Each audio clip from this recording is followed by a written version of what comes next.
A man named Eli Feldstein is on suicide watch right now in Israeli jail, in a Secret Service jail, after being in solitary confinement for close to a month.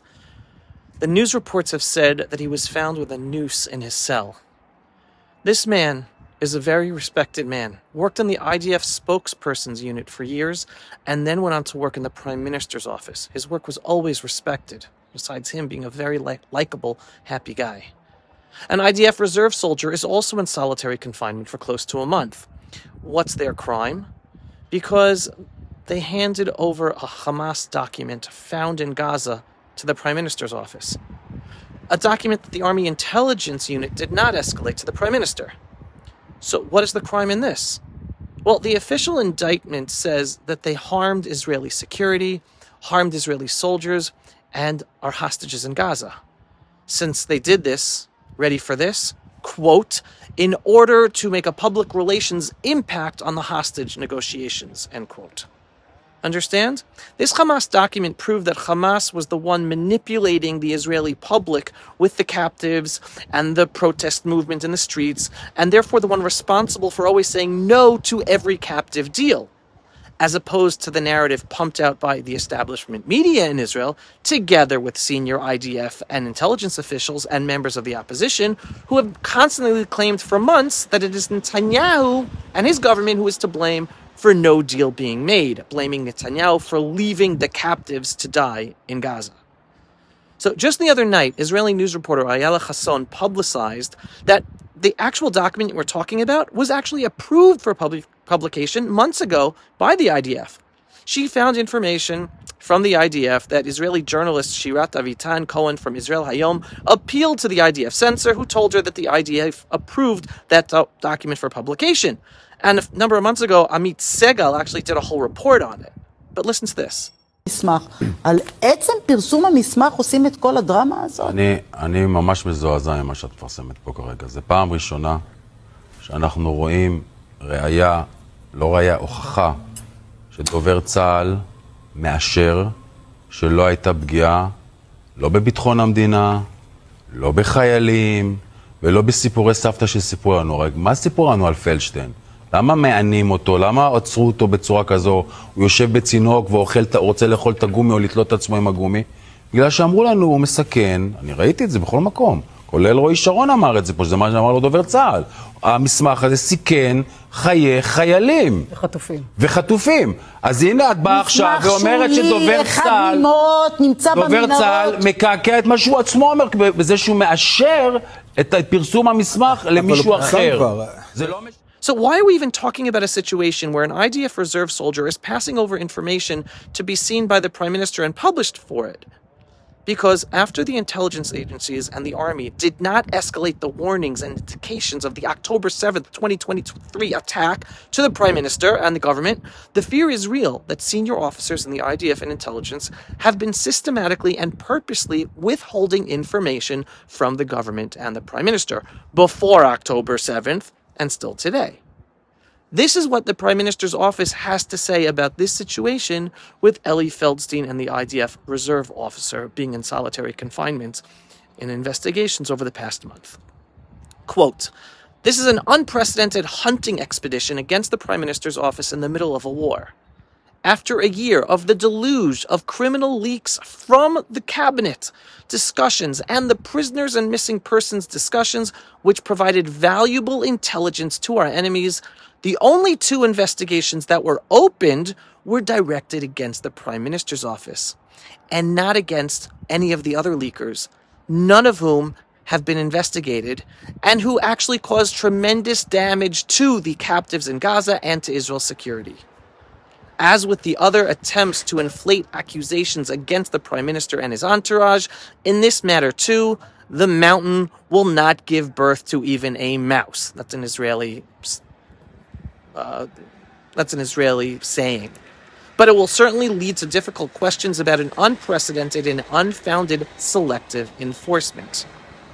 And Likud MK Amichai Shikli tweeted this message. Quote, the treatment of Eli Feldstein as someone who sought to harm the security of the state and deny him basic civil rights is a disgrace. The injustice done here when all of a sudden the handing over of confidential information is investigated with the full vigor of the law by the state attorney herself, screams to the high heavens. Why was no one questioned or thrown into prison for leaking the video from the State Teiman guarded prison facility of Hamas murderers? Why is the handing over of the information from the classified intelligence discussions and meetings in the government not investigated? Why are the wholesale leaks from the war cabinet not investigated, despite the demands and the heads of the government and the prime minister himself? If it seems to anyone that this event will pass in silence, they are making a bitter mistake. Now, let's say that these two patriotic Israelis actually did something wrong. Well, by looking at the way that the Attorney General's office and Secret Service are treating these two men in jail, in solitary confinement, as bad or worse even than Hamas terrorists, they are showing that this investigation is not really about what they did, but about putting the fear of heaven into the heads of anyone else to dare escalate information to the Prime Minister or the government that the heads of the army and the Secret Service and legal system want to hide from them. By the way, last night Israeli media reported that the heads of the army and intelligence told Netanyahu in a private meeting that the only way to free our captives in Gaza is by capitulating to Hamas's demands to end the war and take all forces out of Gaza, and that the government must do that, otherwise the captives are gone. That leak was not done to influence the hostage negotiations. It was all over the media. How did that information get out of a private meeting with the Prime Minister? It totally harmed Israel's negotiating efforts in empowering Hamas to hold out. Do you think any of those senior IDF officials who potentially leaked that information to the media is being investigated, maybe even a polygraph, or punished for doing something, leaking information that literally harms Israel's interests and the hostages in Gaza? They were senior officials. No investigation. Exactly. When the leak is about pressuring Netanyahu to capitulate, then the leak is allowed. When the leak validates that Hamas is the problem and supports Netanyahu and the government, then it's a crime by the legal establishment.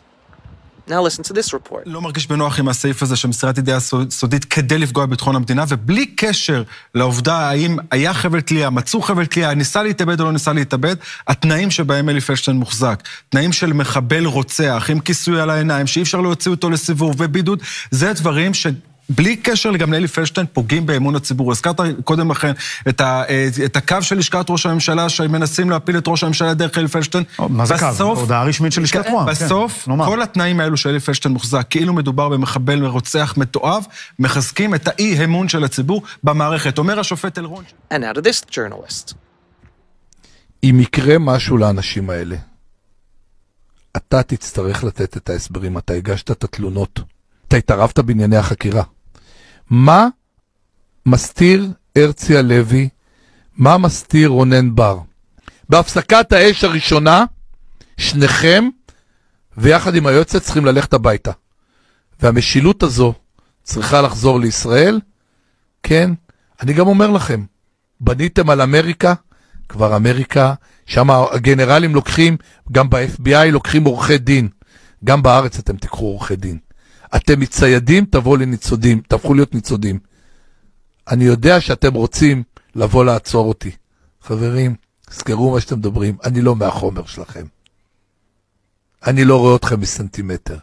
ודי לחכימה. Understand, all of this is totally exposing the heads of the IDF, Secret Service, and Attorney General's office of not holding back in their political agenda to harm Netanyahu and this government, especially to try to topple it, in the middle of an existential war. And all this, while two extremely damaging cases are being swept under the rug by the justice system and the Secret Service. The first case, the case of a spy who entered an IDF base on October 7th, an Israeli spy, right? He went in his uniform into a secret base just hours after the invasion on October 7th. And he photographed highly classified materials that he then passed on to senior people. And we don't know where that information went on. But the justice system has placed a gag order on the whole episode and on the indictment itself.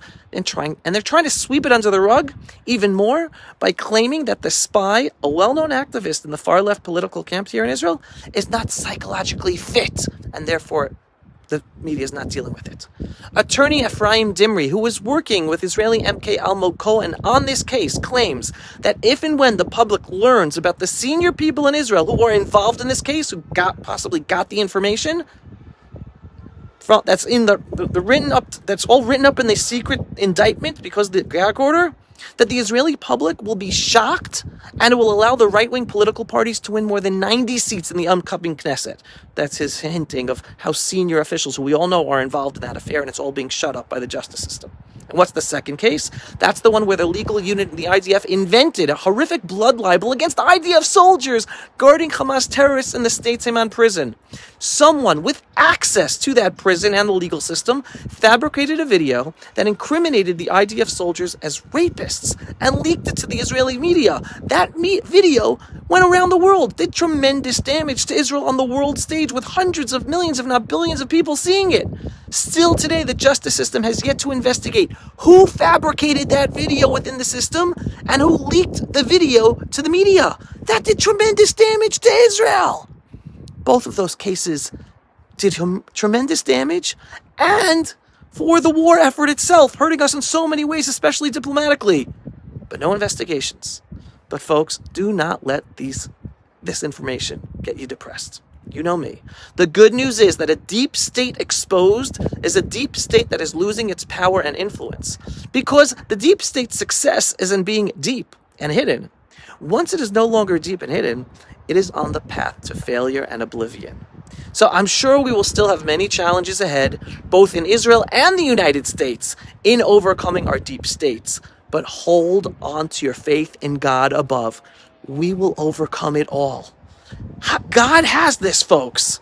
It is up to us to strengthen our faith in Him and for us to do what we can to understand the truth and share the truth, and He does the rest.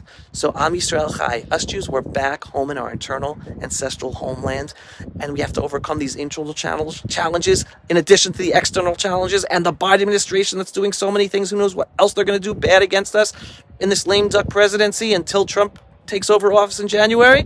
But keep your faith and strengthen your faith in the one above. Am Yisrael Chai. If you are not yet a subscriber to my daily belief-based, inspiring, politically incorrect truth videos about Israel, the Jewish people, and the freedom-loving world, what are you waiting for? Go to pulseofisrael.com and click to subscribe. And we are a donor-based organization. We need your donations to have our videos seen because we're heavily censored and shadow banned across social media channels. So every once in a while, go to pulseofisrael.com and click on the donate button. Shalom, everyone, and thanks for watching. Pulse of Israel, frontline videos from the Holy Land. Support our work by donating today.